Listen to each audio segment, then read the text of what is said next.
Hello, this is Jim Schaefer, executive producer and host of Rip Rap, the academic book television program. My guest today is Randal Baier. Today we'll be discussing scholarly research that we've decided to examine. Welcome to Rip Rap, Randal. Thanks, glad to be back.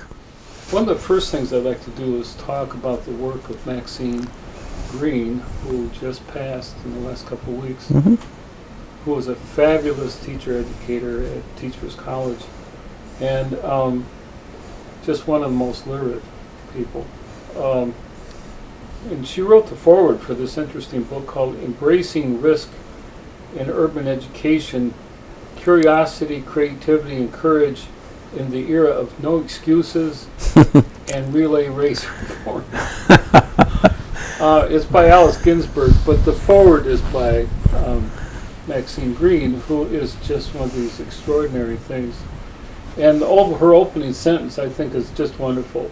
To embrace risk is to open spaces and experience for the play of wonder and imagination. There we go.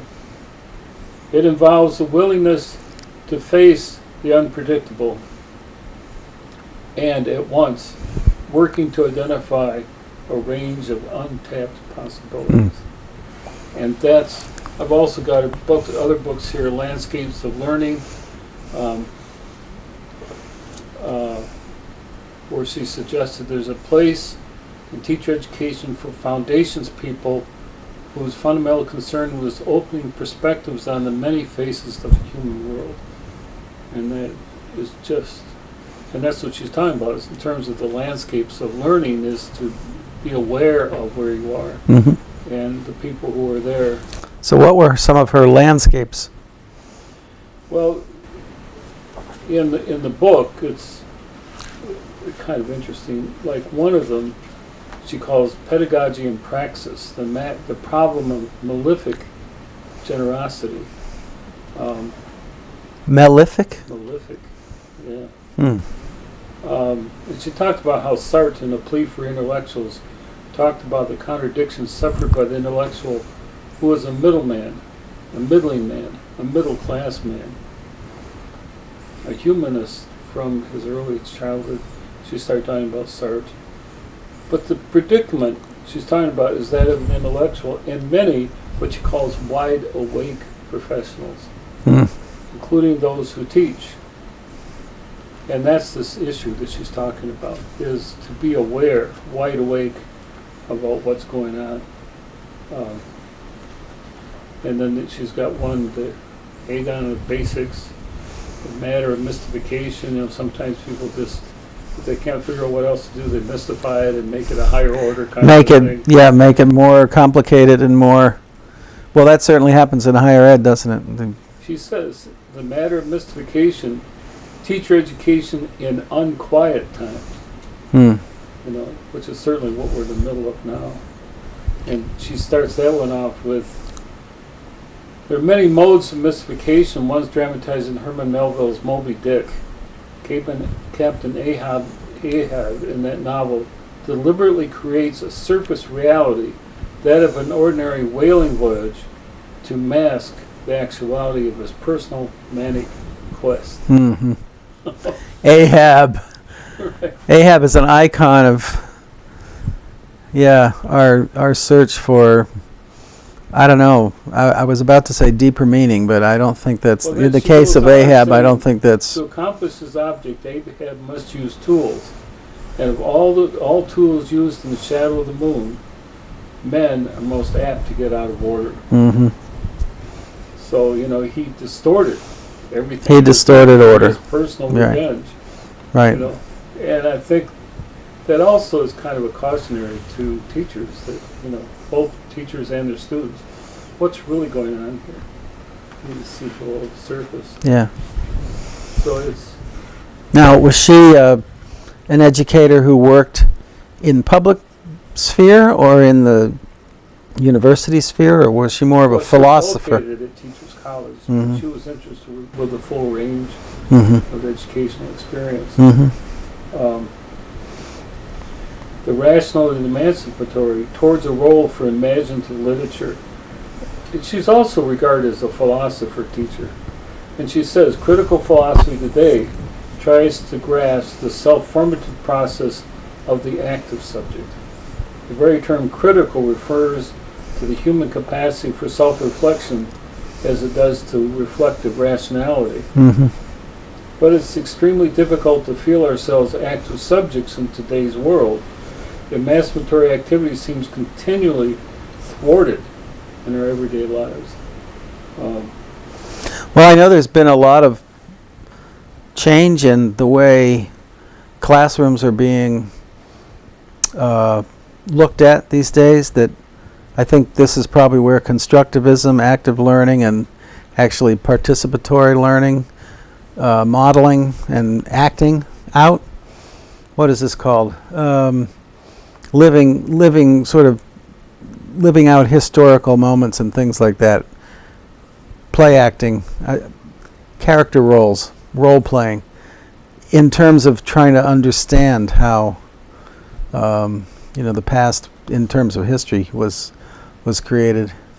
Well, living the past. We have, people are not developing their minds, And she talks about the pedagogical problem of rousing people, your students, to some degree of committed rationality. In one guise or another, she said this has been a root concern of educators, psychologists, and philosophers since the Enlightenment.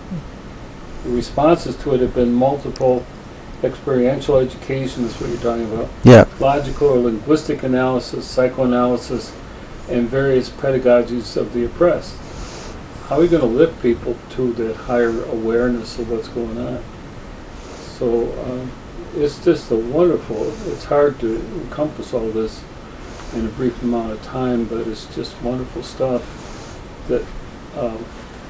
And I was aware of some of her other essays, but after she passed, then I ordered these other books. Mm-hmm. And like this one, The Rational and Emancipatory, she ends with, because teachers are living beings, they suffer objectification like other members of society. They're also thrust into molds. They play roles in many ways defined by others, although their interpretations of these roles must, in some manner, be grounded in an understanding of themselves. Again, committed rationality also rests on the capacity for self-reflection. Boredom, lassitude, automatism, and abstractness, all these erode self-awareness and the desire to make sense. It ought to be possible to bring teachers in touch with their own landscapes. That's what you're asking about. Yeah, yeah. The learning may become a process of the I meeting the I, the capital personal pronoun. So and this one's even bolder. It's her book, The Dialectic of Freedom, where she argues that freedom must be achieved through continuing resistance to the forms that limit, condition, determine, and all too frequently oppress. Mm-hmm. Examining the interrelationship between freedom, possibility, and imagination. She taps philosophy, history, educational theory, and literature. That's what's impressive about it, is her range, in depth. Well, the theory that a lot of these ideas have to work in tandem with each other. But she has the capacity to do it simultaneously, and she does this in terms of women, immigrants, minority groups. She feels that's important to include the marginal as well as the... Right. And has the ability to include American concepts and images of freedom from Jefferson's time to the present. And the ways the disenfranchised have locally understood and acted on their freedom or lack of it. In dealing with perceived and real obstacles to expression and empowerment. Well, it is a dialectic. I mean, in the American context, I guess it has to be... one of our myths is that freedom always has to be constantly reanalyzed and re-energized. I was going to say constantly fought for, but I didn't want to go into the fighting for your freedom kind of mode. But it's true that we also have a legacy where freedom is our mythological sort of guiding post, and yet we deny it to ourselves. Look at our own history. Look at the history of civil rights, of women's history, of even immigration issues of today. I mean, if it wasn't for people who are actively taking part in demanding the freedom that we are, constitutionally given, and then in terms of philosophy, as humanity entitled to. But freedom is very relative term, isn't it, worldwide? I mean, in terms of cultural value and what freedom is sort of intellectually. The last chapter of this book talks about education, art, and mastery toward the spheres of freedom. And she talks about how you begin with awareness of taken for grantedness and avoid what present-day thinking is concerned of a lassitude and a lack of care. Yeah. The void exists with regard to the question of freedom, the givenness of which is taken for granted. We have distinguished freedom from liberty for the purpose of highlighting the tension and the drama of personal choosing in an intersubjective field. Yeah. Among choosing among others in the conditional world. So I just came back from being overseas, and I wasn't thinking about freedom while I was there, but I wonder about, what's the universal of freedom? People want their rights. They want to be able to have the things we need to, run our life. Water, clean water, food, family, those aspects. And then there are obviously political freedoms. But I wonder if a sense of freedom might be so culturally located that in another situation, what we consider our inalienable right, our freedom, might not be considered freedom by other people in some way, in a certain way. For instance, to an American, being surrounded constantly by lots of people in a group, always in a group, is very constricting. I think it maybe it's to Europeans. I don't know if this is a Western thing or not entirely, but to be by yourself and have a sense of, space is what we consider kind of, a freedom in a way. But in other parts of the world, that's considered an absolute loneliness. You don't want to be alone like that. To be alone means other things can come into your head, into your mind. You're susceptible to other dangers. So being free is actually a matter of being part of the group. It's a real difference. Well, one of the things she suggested is the teachers, like their students, have to learn to love the questions. Gets back to the curiosity of the other title. Yeah. As they come to realize there can be no final agreements or answers, no final commiserability. And they've been talking about stories that open perspectives on communities grounded in trust. Flowering by means of dialogue, kept alive in open spaces where freedom can find a place. Yeah. So I think that crosses through different cultures. You're not talking about the social organization, but it's that query, the questioning, the wide awakeness of where you are and why you're doing what you're doing. And maybe in some way, on some level, there is a kind of universal, although I think most anthropologists would say that concepts like freedom, the dialectic of freedom, those things are culturally regulated or culturally determined, and therefore understood completely differently as, depending on She the quotes culture you. Hannah Arendt Mm-hmm. about power corresponds to the human ability to act in concert. Mm-hmm. Power is never the property of an individual. It belongs to a group and remains in existence only so long as the group keeps together. Yeah, and the group grants power to those who it. But it's interesting, isn't it? I mean, Hannah Arendt was such a philosopher. She wrote this book on authoritarianism and was a German Jewish intellectual who fled the Nazis, and she was talking about the very, it's called the banality of evil and power, that how that can be so adapted and so perverted that, in a sense, we give power, and yet when it's taken over to harm, at times it isn't even resisted.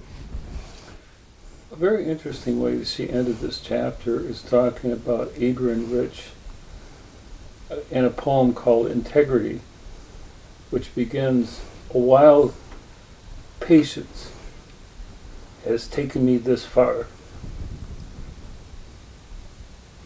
And Maxine Greene said, "There's a need for wild patience." Wild patience, yeah. And when freedom is the question, it's all the time to begin.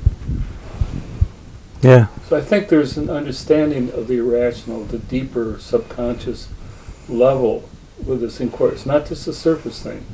It's looking much deeper, And that's why I think her writing is just really wonderful stuff, and yet when I talk with other colleagues, I'm not sure they know who Maxine Greene is, even though she's speaking to them and has spoken for years. Probably a lot of the ideas that they reflect, perhaps in their own values, come in some ways from some of the writings that she's produced. Well, and has, she was notorious for having salons.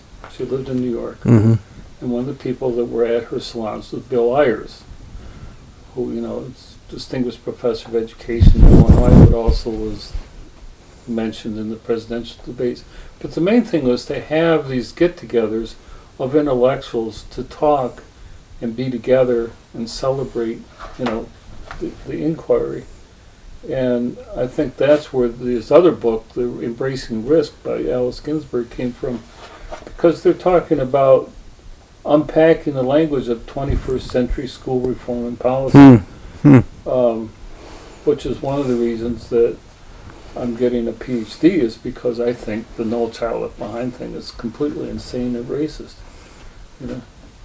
But it's this kind of depth of perception that I thought Maxine Greene, I was going to say, you asked who she was. She was the founder and director of the Center for Social Imagination, the Arts and Education at Teachers College, Columbia University, where she was the William F. Russell Professor in the Foundations of Education and Professor of Philosophy and Education. Mm-hmm. So she has some pretty deep roots there. Definitely. Well, I like the accent or the emphasis on curiosity, dialogue, not being afraid of ideas. I think that's, for us, what intellectual freedom is, really. The ability to, or the fearlessness, that it takes to be able to confront ideas and allow other people to, explore them with you. But also to allow an awareness of the deeper self, in the culture, to find out what's going on. It isn't just a superficial thing. Right, that's true. Speaking of which, we got A Most Imperfect Union book, which... Yeah, this is quite something, a graphic novel, A Most Imperfect Union, a contrarian history Yeah. of the United States by Ilan Stavans and illustrated by Lalo Alcaraz, authors of Latino USA. And some great, wonderful, iconic, what do you call it, reflections in here. Reflections on iconic aspects of American history, but also cartooned or graphically illustrated with scenes that we understand from our own history. I mean, pictures of the Statue of Liberty and Teddy Roosevelt going up, some hill during the Spanish-American War.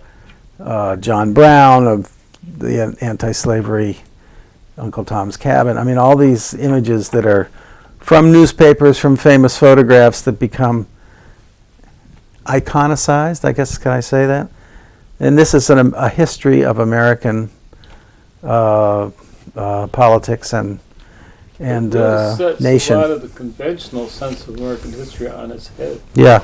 Because, first of all, he came from Mexico to this country, and one of the writer, you mean? Yeah, the writer. Right, was right. a professor. And at one point, one of the characters in this pretty serious graphic book says, well, how can you do that? You just came from Mexico. How can you write, critical of the U.S. of the U.S. which reflects a certain very limited understanding of what it is, But and as he says, and historians know, history is the story that people tell. Yeah. And if only a limited number of the powerful are telling the story, they shape the narrative for everybody else in that culture. Well, I think this is what like, for instance, I'm looking at a picture of the recent Occupy movement, and we are the 99% and the 1% and the people that did Occupy Wall Street and Occupy various other cities, and that anonymous face of the Guy Fawkes kind of mask that was used. And so he's picking up on images that are very well known, but taking that image, and as an image we reflect on it, and it kind of has almost like a collapsed history itself in terms of the pictures we saw, the stories we heard on the news or read in the newspaper, and yet the commentary turns that on its head in a certain way, with its own interpretation of what that meant, Well, there's stuff about how this country was, when it was founded, there were already native peoples here. I saw. It wasn't a new world. Oh, well, that's a very old world. Of course, and I was talking with an anthropologist recently about situations in our own research and whatnot, and the term came up about globalized, and how communities in, say, the mountains of some country. I was in Indonesia. It's surprising how globalized it is, and in fact, it's been globalized a very long time. Globalization, in some ways, maybe in its modern impact, globalization might work faster, just because of communications and transport and telecommunications, but the world has been globalized in many ways for a long, long time. There's been internal trade in the mountains of Africa, Asia, and even the United States, South America, whatever. By foot, people going through the mountains doing trade for a very for eons. So it's not necessarily a new phenomenon, the way we look at this kind People of have been living internal. on this continent for thousands of years. Yeah. And then some dude comes on ships and, this is the new world. Yeah. I don't think so. Guess who the immigrants were who didn't speak the language and didn't think they needed to learn the local language? I mean. And whose disease has killed off a lot of the native peoples. Yeah. So this is I guess an alternative history, but also one that I guess looks. I don't know. I would say, just briefly, from looking at this, there's a certain sympathy for the issues in American history that have sort of been negative. There's still not sympathy for the negative, but sympathy for the struggle of the country to overcome. Trying to tell a bigger story, or Yeah. a more complete Right, story right. that includes all the people who've been left out. Yeah. You know, which is also an important thing in the scholarship on history. Is who was left out of the story. Well, who writes the history and who has to control? Yeah. Who has control of the information Yeah. for that history? He's got devastating impact. Yeah. And what's interesting is because it's a graphic book, it can do things like you're pointing out with visual images and juxtapositions of things, and he deliberately does that to dramatize the points that he's making. Yeah. So, let me see. Well, I mean, you can look on this page right here, where it's the page of the Great Depression and the food lines, and the famous picture of the immigrant mother with the babies by Dorothea Lange. Not immigrant, but Dust Bowl mother. And those pictures, of course, come from Life magazine and things like that. They're now put in a graphic form. But then he interprets and says, you know, who were the people that were without? Well, he brings in things like W.E.B. Du Bois, you know, as a groundbreaking theoretician of race, who said the problem of the 20th century is the problem of the color line. In many ways, he was right. I mean, you don't find it necessarily in American history. No, it's not. It's more and more talked about now, but. And there's the visual images of what Abraham Lincoln looked like. You know, they're saying he's not a Ryan Gosling. You know. So there's some really hilarious things, but. And how the national anthem, the Star Spangled Banner, took its lyrics from the poem Defense of Fort McHenry, written in 1814. I don't think many people even know that, you know. And the song was some kind of a pub tune. More people, I think, know about the melody. I didn't know what the original poem was. And It plagiarized it, and not plagiarized, but borrowed, sampled. It Was sampled. was plagiarized. Creative Here's an sample. interesting point. He does all these really interesting things.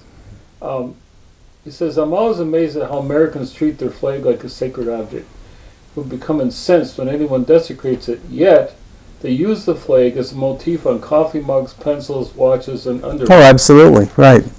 Well, we've done another program. Yeah, it's great. This was very interesting, talking about these ideas of freedom, representation, how ideas stick, and how you remember and how you develop your memory, or not only your memory, but Change your brain. Change your brain, but also adaptability, how you can actually learn to learn and learn to solve problems that come up that are brand new. So thank you for being on the Rip Rap. You're welcome. Yeah, great to be here.